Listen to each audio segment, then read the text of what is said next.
I'm just back from Odessa, where I went with the Defence Select Committee. The air raid sirens went. There was this massive bombardment by Russia, the largest single attack in any one day. Mercifully, the city itself was spared. But you're absolutely right. They are now moving away from the battlefield where they're losing onto the infrastructure, hoping to freeze, if you like, the Ukrainian people out. We need to ask ourselves what more we can actually do. There was huge support for the British effort absolutely everywhere you went. But ultimately, they recognise that if you want to actually defeat Russia, we need to do far, far more in preventing these attacks with more air defence systems, but also to flush Russia out completely. We cannot have this pause and then for fighting to resume in the spring. This needs to be concluded now. The international collective effort, NATO still is sitting on its hands as this formidable giant right next door because Ukraine is not inside the tent of NATO. Britain is well placed to see what more can be done to make sure that we can help the Ukrainians at this difficult time. Just reading in the Telegraph this morning about Brimstone missiles, no official confirmation, but reports from the Daily Telegraph today that Brimstone missiles will be sent from the UK to the US. Tell us about that. Yes, I mean, this is a significant step. Do you remember those discussions that we had about whether things should be offensive or defensive? We are growing in our strength, in our confidence of what we need to do to stand up to Russia, not being spooked that somehow if we give them a more complex weapon system, that it will then ratchet out of control. So I'm really pleased that we're looking at this way, but it can't just be Britain. What I noticed there was many other countries are not doing as much as us, and they're burning through this ammunition at a colossal rate. So it begs the question of how much more internationally that we can provide. Great to see those Brimstones moving, but also recognition that these are dangerous times. The world is getting more dangerous, not less. This isn't the time to cut our defence budget. So what are Brimstone missiles? What do they do?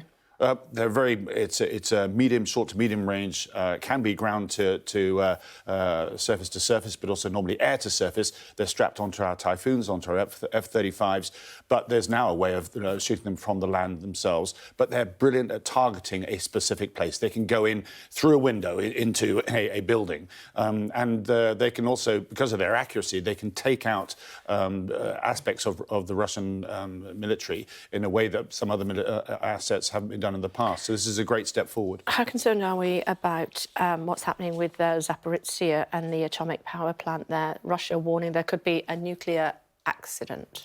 This is exactly what Russia now wants to do. As I say, it's losing on the battlefield. It's going to find cleverer ways of expanding this war. So hitting the nuclear power stations, there's actually 6 plants there as well. That could set off an atomic plume, which would then drift across. That essentially would be Article 5, because it would affect the West, as we saw with Chernobyl. But also there's a dam just up the road from there as well, on the Dnieper River. If they hit that, colossal damage too. So again, big questions for the West as how we can actually support, because this isn't just Ukraine's problem, this is our problem. Likewise with that grain that we spoke about so many times. When we went there to the port, just 1/5 of the grain is being able to get out. Why? Because this is a Russian deal. Why is the bully determining the deal in which ships can leave territorial waters from Ukraine and move into international waters? Again, Britain is well placed to be able to revisit that deal itself. Push Russia back. They should have nothing to do with this deal. Talk to me about energy.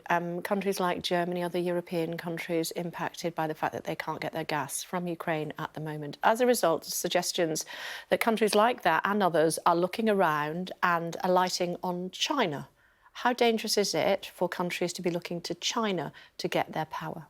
Again, this is the more geopolitical consequence of what's happening in Ukraine. I'm concerned that Russia will deliberately see this. It's attacked its own cables and power supplies, Nord Stream 1. I could easily see an attack take place in one of the connectors coming to Britain to actually effectively turn our lights off as well. This is what they're going to do. They want to expand the war. Putin wants to advance this way beyond Ukraine itself, and then causing countries like Germany and so forth to then go begging to countries like China, which again complicates the international picture when we've got our own concerns with that country as well. Yeah, I suppose I'm perhaps alluding to the fact that countries may be relying on China going forward, and what your views and projections are as far as that's concerned.